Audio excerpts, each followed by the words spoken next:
نن د 400 په سوشل ویلفیر محکمه کې د ماشومانو د تحفظ د یونټ د پرانیستي یوه غونډه ترسره شوې، چېرته چې صوبایي سوشل ویلفیر وزیر سید قاسم علي شاه هم رابللی شوي وو چې معذورانو ته یې چیکونه ورکول. خو د بده مرغه دا غونډه د خلکو په ځای د خالي کرسو میدان و او د امولنس د کمۍ له امله د معذورانو د حقونو د پوهاوي لپاره هیڅ ډول پلان نه و رامنځته کړی شوی او داسې ښکارېده چې دا غونډه یوازې د پټوانو ویستلو او ویډیوګانو جوړولو غونډه وه. خو چاته لا هم شک و چې په 400 کې چایلډ پروټیکشن یونټ اصلي کار څه دی. نو نن یې واضح ثبوت رامنځته شوی دی چې دا اداره خو نه د ماشومانو د ساتنې لپاره کار کوي او نه د عام پوهاوي لپاره، بلکې یوازې د خالي کرسو د تحفظ لپاره فعاله ده. د دې شاندار پروګرام بختور انتظام د چایلډ پروټیکشن یونټ محترمې زنانه افسر زیتون بیبي ته سپارل شوی وو او هغې هم د خپل همیشني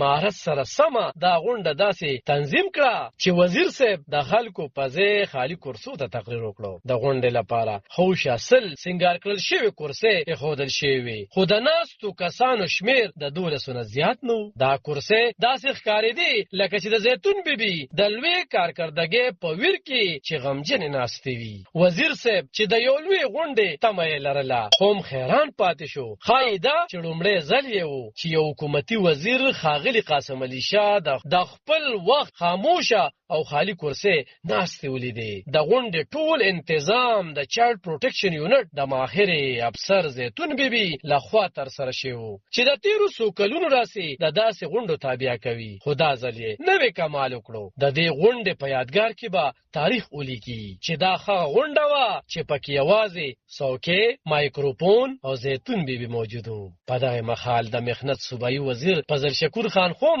دا ناکامي برداشت نه کړې شوه او د غونډې په پایه کې وروستۍ دعا ویلو نه وړاندې غلې غونډې ووته. خو د چایلډ پروټیکشن یونټ ټوله کارکردګي د دې غونډې په طرز مطالعه شي نو د پوهېدو وړ ده چې دا اداره له تېرو 16 کلونو راسي یوازې د ځان د ژوندي ساتلو لپاره فعاله ده. د ماشومانو د استحصال 80 قضیې ثبت شوي دي چې یوازې 14 یې حل شوي. اوس دا 14 قضیې څه ډول حل شوي دا بله کیسه ده. د دې ادارې تر ټولو مهم فعالیت داسې ښکاري چې لکه حکومتي فنډونه ضایع کول دي، په داسې حال کې چې د چایلډ پروټیکشن یونټ د ناکامو غونډو تابع کوي. د 400 ماشومان لا هم په مصریخانو کې شپه او ورځ کارونه کوي، د تعلیمونو نه محروم دي، په چوکونو او سړکونو خیرات غواړي. خو زیتون بیبي ته دا ټول شاید دومره مهم نه ښکاري ځکه چې هغې ته یوازې د خالي کرسو ترتیب مهم دی. خو د ماشومانو تحفظ خبره وي نو تر اوسه دې یونټ د عام پوهاوي لپاره یو موثره غونډه هم نه ده کړې. د 400 د چایلډ پروټیکشن یونټ دا ناکامه غونډه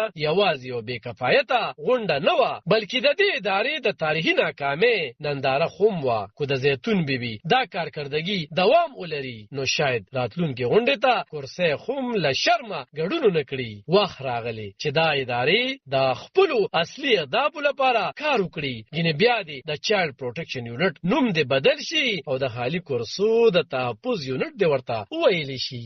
علب خان شیرپو، دلبر نیوز 400 نن د 400